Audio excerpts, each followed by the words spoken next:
Hello दोस्तों, welcome to my YouTube channel Excellon. और इस पे आज अपन एक नई शुरुआत करने वाले हैं। जो नीट का सिलेबस होता है बायो का, वो अपन इस चैनल पे कवर करने वाले हैं। तो अपन टॉपिक वाइज चलेंगे, चैप्टर वाइज उसको कंप्लीट करते चलेंगे। और इसके अंदर अपन कंप्लीट चैप्टर के नोट्स और उसके लेक्चर्स, साथ में अपन जो भी क्वेश्चन आए हुए हैं, PYQ आए हुए हैं नीट एग्ज़ाम में या जो भी मेडिकल एग्ज़ाम होते हैं उसमें, वो सब अपन सॉल्व करने की कोशिश करेंगे। तो शुरुआत अपन जो करते हैं वो 12th का जो पहला चैप्टर है, जिसका नाम है sexual reproduction in flowering plant, यानी कि पुष्पीय पादपों में लैंगिक जनन। मैं इंग्लिश और हिंदी दोनों में बताऊंगा, लेकिन इंग्लिश का अलग से अपन क्लास ले लेंगे और ये फिलहाल हिंदी की क्लास है।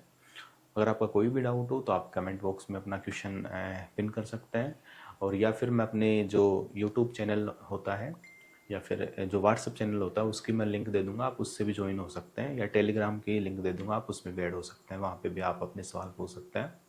तो चलिए देखते हैं। सबसे पहले अपन, तो जो आपका पहला चैप्टर है उसका नाम है बेटा पुष्पीय पादपों में लैंगिक जनन।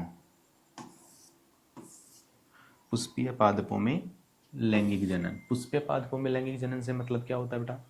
पुष्पीय पादपों में लैंगिक जनन से मतलब होता है कि हाँ, आपने 11th क्लास के अंदर आपने प्लांट किंगडम पढ़ा था, और उस प्लांट किंगडम के अंदर आपने कुछ प्लांट के क्लासेस के बारे में पढ़ा था, जैसे कि एल्गी के बारे में आपने पढ़ा था, जो कि सबसे पहले बने थे। उसके बाद में एल्गी से डेवलप होके क्या बने थे? ब्रायोफाइटा बने थे। ब्रायोफाइटा के बाद में टेरिडोफाइटा बने थे। टेरिडोफाइटा के बाद में जिम्नोस्पर्म बने थे। और जिम्नोस्पर्म के बाद में जो लास्ट में आज के परिप्रेक्ष्य में भी देखने को मिलते हैं, जो लास्ट में जो सबसे प्लांट जो एडवांस है जो बने थे, वो है बेटा एंजियोस्पर्म है। एंजियोस्पर्म। और इन्हीं एंजियोस्पर्म का दूसरा नाम क्या है बेटा? फ्लावरिंग प्लांट भी है। फ्लावरिंग प्लांट यानी कि पुष्पीय पादप भी आप इन्हें ही कहते हो। तो अपन जिस चैप्टर के बारे में पढ़ने वाले हैं वो क्या है? एंजियोस्पर्म। क्योंकि आपने 11th क्लास के अंदर एंजियोस्पर्म की मॉर्फोलॉजी भी देखी थी, एंजियोस्पर्म की आपने एनाटोमी भी देखी थी। 12th क्लास में आप एंजियोस्पर्म के सेक्सुअल रिप्रोडक्शन के बारे में पढ़ते हो, या कहूँ तो रिप्रोडक्शन के बारे में आप पढ़ते हो। तो आगे चलते हैं थोड़ा सा, या आप नोट कर सकते हो, आप अपने नोट्स भी बना सकते हो।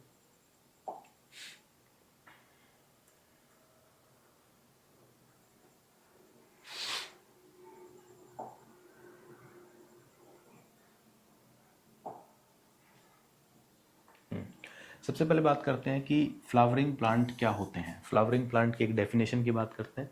तो यहाँ पे डेफिनेशन लिखी है, वे पादप जो पुष्प धारण करते हैं इन्हें एंजियोस्पर्म या आवर्तबीजी पादप कहा जाता है। दूसरा है बेटा पादप जगत, यानी कि प्लांट किंगडम या फिर किंगडम ऑफ प्लांट्स, या फिर प्लांट किंगडम भी कह सकते हो। इसका वर्गीकरण अपन देखते हैं। अभी जो मैंने आपको बताया उसके अंदर सबसे पहले आता है बेटा थैलोफाइटा, यानी कि जिन्हें आप एल्गी कहते हो। फिर उसके बाद में आता है बेटा ब्रायोफाइटा, फिर टेरिडोफाइटा, फिर आता है जिम्नोस्पर्म। और जो सबसे लास्ट जिम्नोस्पर्म का ही इसमें नाम दे रखा है अनावर्त बीजी, यानी कि इसमें बीज नहीं बनते। अपने 11th क्लास में पढ़ा हुआ है, मैं अपन पढ़ाएंगे भी इस चीज़ को। जो सबसे लास्ट में आता है वो है बेटा एंजियोस्पर्म, यानी कि आवर्त बीजी, जो कि सबसे एडवांस प्लांट है। जो कि आज आप अपने आसपास जितने भी प्लांट देखते हो उसमें मोस्टली जो होते हैं वो कौन से होते हैं? एंजियोस्पर्म या फिर आवर्त बीजी या फ्लावरिंग प्लांट ही होता है। ये सबसे सुविकसित प्लांट का क्या होता है बेटा? समूह होता है। ठीक है, आगे चलते हैं।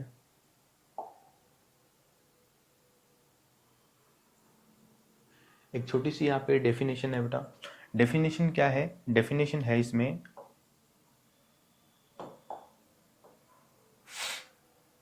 डेफिनेशन है पीडी एकांतरण। अब ये पीडी एकांतरण या फिर अल्टरनेशन ऑफ जनरेशन क्या होता है? पादपों में पीडी एकांतरण, पीढ़ी की पुनरावृत्ति होती है। पीडी एकांतरण का मतलब क्या होता है? आपने अगर 11th क्लास में डाइवर्सिटी के अंदर प्लांट किंगडम अच्छे से पढ़ा है, algae, bryophyta, pteridophyta, gymnosperm, angiosperm अच्छे से पढ़ा है, तो आपको एक चीज़ जरूर आती होगी। वहाँ पे 2 स्टेज होती है प्लांट की। कौन कौन सी होती है बेटा?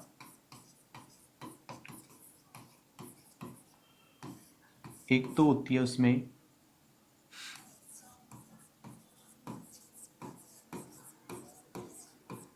गैमेटोफाइट, और एक होती है उसमें स्पोरोफाइट। गैमेटोफाइट तो क्या बनाते हैं बेटा, गैमिट्स बनाते हैं, और स्पोरोफाइट क्या बनाते हैं, स्पोर्स बनाते हैं। यानी कि जो प्लांट बॉडी होती है उसके अंदर आपको दो जनरेशन देखने को मिलती है, एक तो होती है गैमेटोफाइट और एक होती है स्पोरोफाइट। जो गैमेटोफाइट होती है वो क्या बनाते हैं, गैमेट्स बनाते हैं, गैमेट्स का फ्यूजन होता है, जाइगोट बनता है, जाइगोट से फिर एक नेक्स्ट जनरेशन आती है जिसको अपन बोलते हैं स्पोरोफाइट।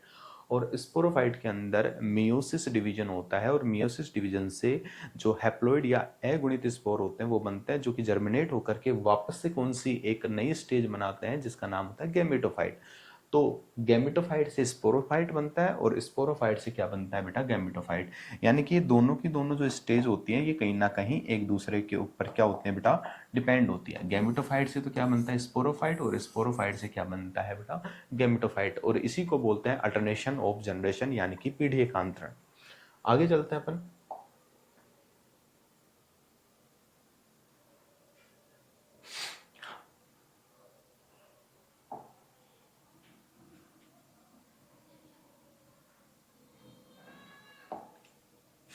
सामने देखना बेटा, मुख्य पीढ़ी एक होती है स्पोरोफाइट जो कि द्विगुणित होती है यानी कि डिप्लॉइड होती है, और एक होती है बेटा युग्मकोद्भिद यानी कि गैमेटोफाइट।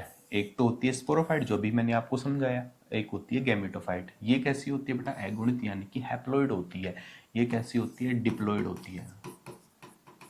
और ये कैसी होती है, हैप्लॉइड होती है। और ये दोनों ही क्या होती हैं, एक दूसरे के ऊपर डिपेंड होती हैं। महत्वपूर्ण तथ्य देखते हैं एक बार। पुष्पों की खेती कृषि फ्लोरिकल्चर कहलाती है। थोड़ा सा इंट्रोडक्शन है जो कि आपको चैप्टर को समझने में थोड़ा सा जरूरी होता है। वैसे तो ये 11th क्या कंटेंट है, बट फिर भी अपन यहाँ पे देख रहे हैं। अब अपन इस चैप्टर के अंदर आते हैं, और इस चैप्टर के अंदर बात होती है पुष्पों की खेती या कृषि क्या कहलाती है। फ्लोरिकल्चर के नाम से इसको जाना जाता है। कई बार क्वेश्चन आ जाता है कि फ्लोरिकल्चर किससे संबंधित है, तो फ्लावर की जो एग्रीकल्चर होता है, फ्लावर की जो खेती होती है उससे उसको बोला जाता है फ्लोरिकल्चर। नेक्स्ट है बेटा पुष्प का निर्माण। पुष्प का निर्माण पुष्पीय विभजोतक उत्तक यानी कि फ्लोरल मेरिस्टेम से होता है। अब ये क्या चीज होती है, देखो बेटा प्लांट के अंदर दो प्रकार के टिश्यू पाए जाते हैं। कितने प्रकार के पाए जाते हैं, दो प्रकार के टिश्यू। एक तो होता है मेरिस्टेमेटिक यानी कि विभजोतक, और एक होता है बेटा परमानेंट यानी कि स्थायी उत्तक। यानी कि एक तो ऐसा टिश्यू होता है जो कि लगातार डिवीजन करता है, और एक ऐसा टिश्यू होता है जो कि एक बार ही डिवीजन करता है, उसके बाद में उसमें डिवीजन की कैपेबिलिटी नहीं होती है, एबिलिटी नहीं होती है। यानी कि प्लांट में दो प्रकार के टिश्यू होते हैं, एक तो मेरिस्टेमेटिक और एक होता है बेटा परमानेंट टिश्यू। ये जो विभजोतक होता है ये कौन सा है, फ्लोरल, यानी कि इससे क्या बनता है, फ्लावर का निर्माण होता है जो कि स्टेम के अंदर पाया जाता है। स्टेम का ही मॉडिफिकेशन क्या होता है, फ्लावर। जब आपने 11th क्लास में आपने मोर्फोलॉजी पढ़ी थी तो वहाँ आपने ध्यान से पढ़ा होगा कि जो फ्लावर होता है वो किसका मॉडिफिकेशन होता है, वो स्टेम का ही मॉडिफिकेशन होता है। एनसीईआरटी की लाइन है वहाँ पे, तो उसको ध्यान रखना हो, कई बार क्वेश्चन आता है वहाँ पे।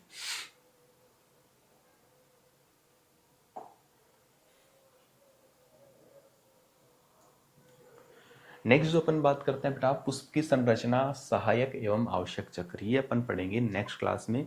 आप एक बार ये क्लास को बताना है कि ये क्लास आपको कैसे लगी, आपको चीज़ें समझ में आ रही कि नहीं आ रही, पहले से बेटर लग रहा है कि नहीं लग रहा। कोई भी आपके क्वेश्चन हो आप मुझे कमेंट बॉक्स में भी पिन कर सकते हो। ये वीडियो अच्छी लगी तो इसको लाइक कीजिए, इस चैनल को सब्सक्राइब कीजिए। अपने साथ वाले जो भी दोस्त हैं जो कि नीट की तैयारी कर रहे हैं उनको आप ये वीडियो शेयर कर दीजिए, चैनल्स को सब्सक्राइब कर लीजिए। मिलते हैं अपन नेक्स्ट वीडियो के साथ में, तब तक जय हिंद एंड जय भारत।